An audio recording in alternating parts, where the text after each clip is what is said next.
Violeta Salvador Bisset, contadora pública y cuentista. ¿Cómo dos mundos tan lejanos se unieron para ser esta que sos? ¿Cómo estás, Violeta? Muy bien, gracias por la invitación. Creo que si hay algo que me sobra en esta vida es curiosidad y ganas de hacer cosas. Entonces, yo no me veo, no me identifico ni como contadora y mucho menos como escritora, que me parece un término muy gigante, sino me identifico como alguien que hace cosas que le dan placer, tanto la profesión como otros intereses que tengo. ¿Cómo llegaste al mundo de ser contadora, de estudiar ciencias económicas? Bueno, mi papá es contador, me hizo todo lo posible para que yo no siguiera esa carrera, pero finalmente lo convencí que me gustaba y bueno, estudié, hice la carrera bastante en tiempo, incluso trabajando con él mediodía. Trabajé muchos años con él hasta que después emprendí mi propio camino y me fui especializando en el área impositiva. O sea, le arruino la vida a la gente permanentemente. Claro. Me imagino. Sí.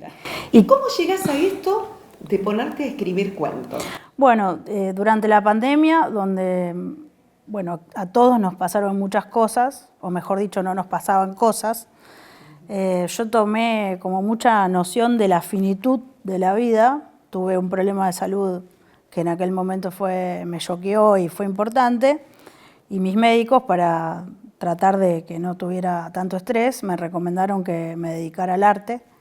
Bueno, como el único arte que considero que me sale más o menos es la escritura, y dado que bueno, en ese momento era un momento de pérdidas y de tristezas para todos, justo había fallecido uno de mis tíos favoritos y sentí que un gran homenaje era contar una historia que él siempre relataba y que a todos nos daba mucha gracia y nos parecía muy divertida.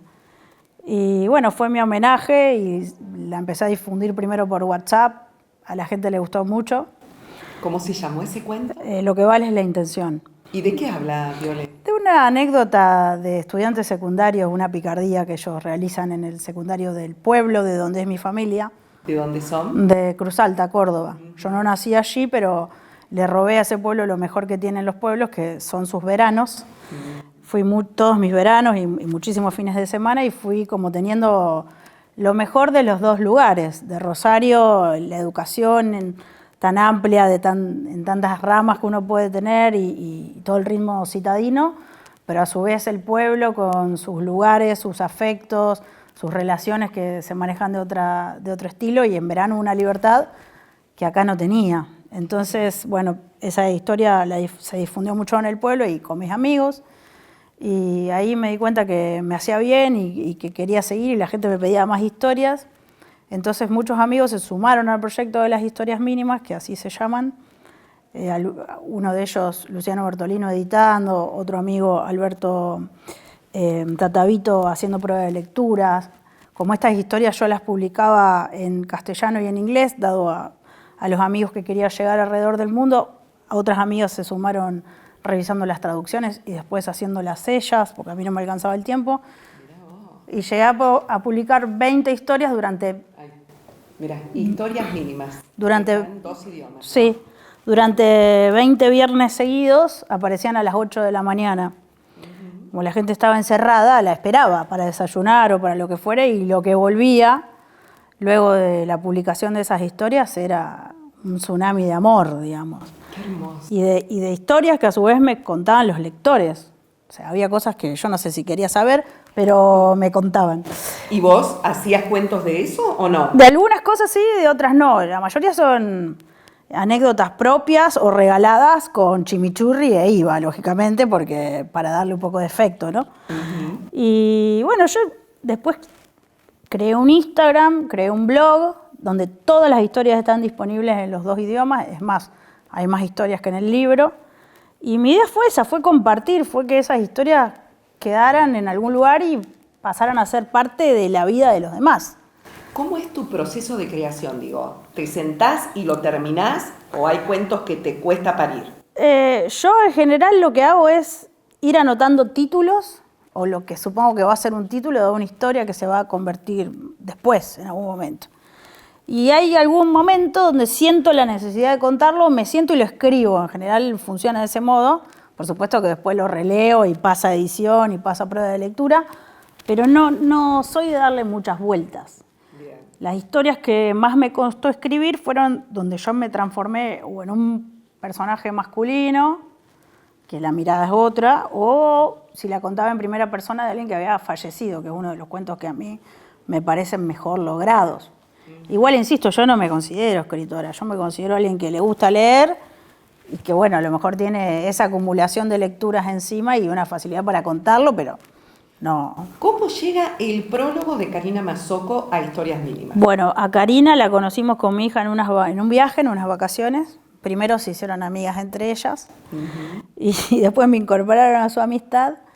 Y bueno, a Karina le compartí lo que escribía y ella me impulsó y me entusiasmó mucho para llegar al libro que tan generosamente que ofreció escribir el prólogo. Y el libro en realidad surge como una necesidad de satisfacer una demanda de gente que lo quería regalar y que por ahí se lo quería regalar a la tía o a la abuela.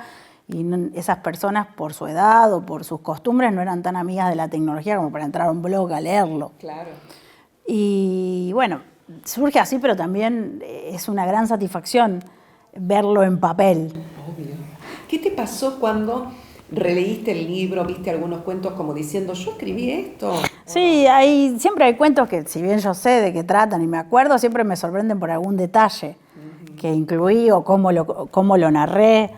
De todas formas, en un aspecto, digamos, de escritura sanadora, es como que haber puesto las historias en algún lugar, ya sea virtual o en papel, es como liberador también.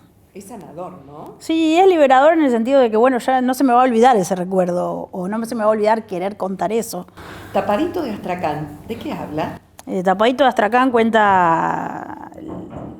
se centra, digamos, en la vida de un tío abuelo que era padrino de mi mamá, con el cual yo tenía mucha relación. Lo iba a visitar en los veranos, porque no vivía en Cruz Alta, vivía en un pueblo de al lado, y era un personaje familiar, con muchísimas anécdotas, pero bueno, en ese cuento en particular elijo contar una muy graciosa que lo que pasa con estas historias que al ser muchas referidas a una cuestión pueblerina, mucha gente se identifica, o por una cuestión familiar o por haber pasado tiempo en otro pueblo.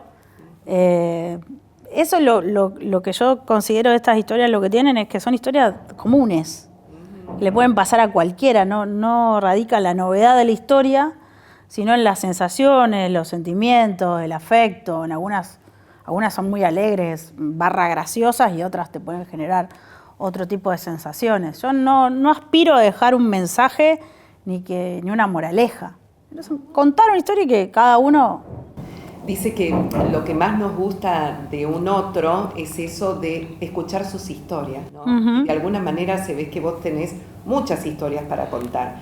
Hubo una que me las leíste y que la verdad me atrapó, que tenía que ver cuando viajaste y conociste a la familia de tu novio en Alemania, ¿no? Creo que la que conté fue cuando tenía otro novio que era canadiense. Nunca eché sortu lo mío. No. Y entonces, ¿qué te dejó estar en esa cultura? Porque me parecía totalmente gracioso lo que contabas, me acuerdo. Sí, debe ser. El semáforo no va a cambiar, claro, esas. Sí. Y la verdad que es un shock cultural. Claro. Yo creo que tiene mucho que ver con las decisiones que uno va tomando en la vida y con lo que se atreve a vivir, digamos, porque atreverse a ir a otro país y conocer otra cultura y otra familia en el medio de una relación tiene sus riesgos, digamos. No sé si yo, siendo madre como soy ahora, avalaría eso, pero bueno, es mi historia de vida y gracias a todas esas vivencias es que hoy estoy acá. Viajaste un montón, Violeta. Creo que eso también te da mucho material para contar historias. Sí, y también el hecho de haber tenido la posibilidad de estudiar afuera un tiempito hizo que quisiera contarlas en inglés a las historias para que mis amigos que había cosechado en esas ocasiones o en esa ocasión pudieran también aprovechar las historias en aquel momento tan difícil que vivíamos, encerrados acá o en otro país, claro. y poder volar con la imaginación o con el recuerdo, la añoranza también en inglés. ¿Disfraz demonio? ¿De qué hablas? Disfraz demonio es una anécdota de un carnaval en Cruz Alta. el recurso que tuvieron mis tías para poder disfrazarme para que yo pudiera ir a una festividad de carnaval. Hay fotos de eso, ¿no? No, gracias a Dios no han aparecido. Hay una sola tía que las podría tener y no las ha encontrado, y si las encuentra las quemo, pero...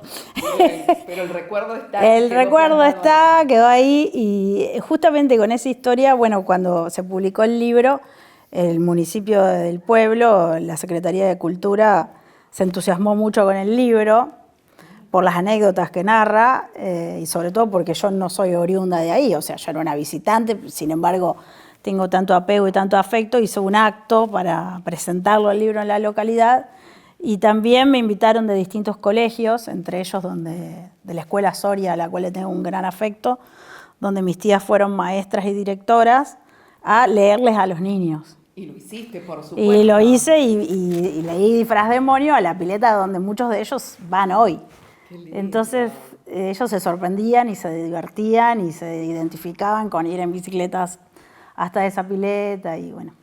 Mirá a dónde te llevó el libro. ¿Te lo imaginabas alguna vez? No, es que yo no me imaginaba que iba a existir el libro. O sea, para mí eran historias publicadas, pero o sea, no tenía un fin de libro. Incluso al principio las empecé a publicar en mi LinkedIn profesional al solo efecto de molestar, porque esa red, digamos, que no es para eso, pero a mí me parecía que, bueno, está bueno, sí, total. Y bueno, gracias a esa red llegué a un montón de público en muchísimos países, más el blog permite llevar estadísticas y ver desde dónde te leen. Y la verdad te lees, no sé, Namibia, y vos decís, ¿quién está en Namibia leyendo esto? No sé, bueno. Justamente una de mis historias, que se llama La amistad instantánea, está publicada una foto de Luis Miguel como para ilustrar la historia, no porque trate sobre Luis Miguel, pero Luis Miguel participa de alguna manera en la historia, y una lectora mexicana la empezó a leer porque le llamó la atención esa imagen. Y bueno, y trabamos una amistad hermosa, compartiendo, ¿no?, vivencias y demás, tanto que me invitó a su casa para ir a unas vacaciones, o sea. No, ¿y te fuiste? Sí, me fui. No te puedo creer. O sea que el libro también te llevó a México. Sí, en realidad todavía no existía el libro, era blog.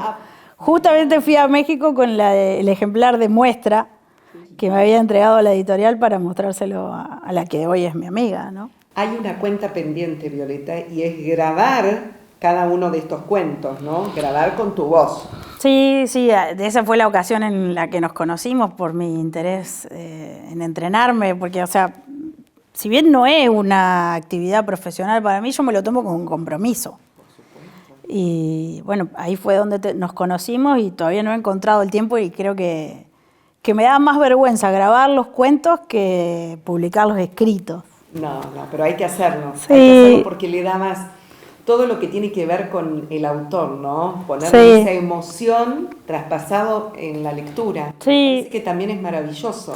Sí, la mayoría de mis lectores comenzaron siendo mis amigos, ¿no? O mis conocidos.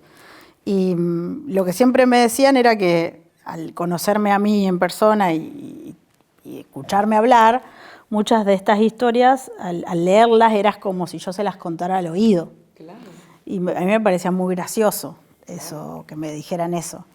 Es una lectura muy llana, o sea, muy llevadera, ¿no? El tiempo estimado de lectura de cada historia es entre 5 y 7 minutos. Maravilloso para esta época en la que uno vive corriendo y no dan los tiempos, ¿no? Exactamente, y además lo que muchos destacaban es que son historias que no necesitas recordar personajes porque empieza y termina. O sea, puedes leer una, dejar el libro ahí abandonado hasta que volvés a retomarlo y no es que te perdiste de nada. ¿Tenés temas o géneros que son tus favoritos y que decís, de estos voy a hablar y de estos jamás hablaría?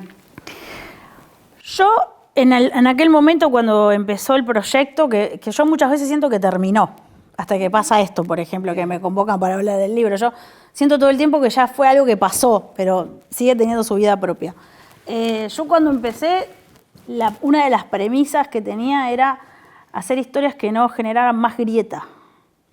O sea, que rescataran valores o vivencias o sensaciones atemporales o que nos pueden pasar a todos. O sea, no me interesa contar dramas ni tragedias, o sea, me interesa contar historias que nos reconcilien con otros aspectos. Qué bueno. Con recuerdos de infancia, con picardía, con travesuras, con cuestiones familiares así íntimas, digamos. A mí no, muchas veces me han preguntado si me da vergüenza. La verdad que no me da vergüenza, porque no tengo de qué avergonzarme y además están contadas desde el afecto. Muchas veces cambio nombres o cambio algunas circunstancias porque realmente soy respetuosa de los demás, pero hay gente que me ha contado sus historias y yo he tratado de volcarlas de la manera más cuidadosa y más afectuosa posible. ¿Qué impacto esperás que tus cuentos tengan en la gente que los lee? Yo creo que lo más importante es poder robarles una sonrisa de vez en cuando. No porque tengan necesariamente un objetivo de ser graciosos, sino porque, bueno, ante algunas cuestiones o vergonzosas o que pueden ser tristes, tratar de tomárselo con humor. ¿Hay temas sobre los que no vas a publicar nunca o cosas que son muy íntimas tuyas? Sí, por supuesto. Hay cosas que son mías, pero yo siento como que me libero y ya está, quedó ahí. ¿Cómo haces para conjugar todo esto de la escritura, la vida profesional, la maternidad, tu propia vida? ¿Cómo se hace? No lo sé. ¿Viste? No sé, va encontrando lugares. Igualmente hace un tiempo que estoy bastante muda porque estuve dedicada a la escritura de la tesis de mi maestría en Derecho Tributario y medio como que me aboqué a eso. Pero yo sé que en algún momento voy a tener la necesidad de contar algo. No sé si me gustaría que esto fuera mi profesión porque no me vería, no sé, 8 horas sentada todos los días tratando de escribir algo. Sí. Creo que tiene más que ver con una necesidad de, ahora necesito decir esto. Vos sabés que me acordaba de Isabel Allende, que ella todos los 8 de enero se obliga a sentarse en el mismo lugar y empezar a escribir. Se ve que ese no es tu caso, vos escribís según se te dé el momento. Sí. Qué bueno. Sí, igual no, los 8 de enero no creo porque hace mucho calor y el 9 es mi cumpleaños. No, así que no me veo sentada. ¿Estás preparando la torta claro, o preparando el café? Claro, no me veo, pero sí. Creo que, no sé, la vida te va llevando también. Son las decisiones que uno toma, por supuesto, pero... Seguro. ¿Tenés pensado entonces otro libro o por ahora nada? No, por ahora pienso publicar algunas historias en el blog cuando nazcan, cuando tengan ganas de aparecer en mi necesidad de contarlas. Y no sé si otro libro, quizás sí, quizás no. ¿Tu hija te da material para...? Sí, mi hija sí me da mucho material. ¿Qué edad tiene? 11, claro. Ella también escribe. Ah, bien. Así bien. Que ella cuenta sus historias también. O sea que esto de estar conviviendo con ella, de ver las actividades, me imagino que nos abre la cabeza a un mundo distinto, ¿no? Sí, la verdad que... creo que el hábito de la lectura y de que ella me vea escribiendo es un buen ejemplo. No digo que todos los ejemplos que le dé sean buenos, pero esos son buenos. Y no sé, abrir un poco la mente a todo lo que es la cultura, las artes, en cualquiera de sus manifestaciones, es algo que trato de fomentar en ella. Seguro, y viste este tema de que estamos tan conectados a las tecnologías y parece que los chicos lo único que tienen para hacer es mirar el celular. Entonces esto también de abrirle un camino nuevo está buenísimo. Sí, a ella le gusta mucho cuando yo le leo porque yo me compenetro y hago personajes, me gusta todo eso. Por eso que tenés que grabar los cuentos, te comprometemos desde aquí, Violeta. Bueno, voy a intentar. Bien. ¿Qué te pareció esta experiencia del podcast? Muy bueno, la verdad que venía como a ver de qué se trataba. ¿Viste? Y me parece una nueva experiencia para contarle a tus nietos. Sí, por supuesto. Sí. Gracias por haber venido. No, gracias por la invitación. Un gusto. Hasta luego.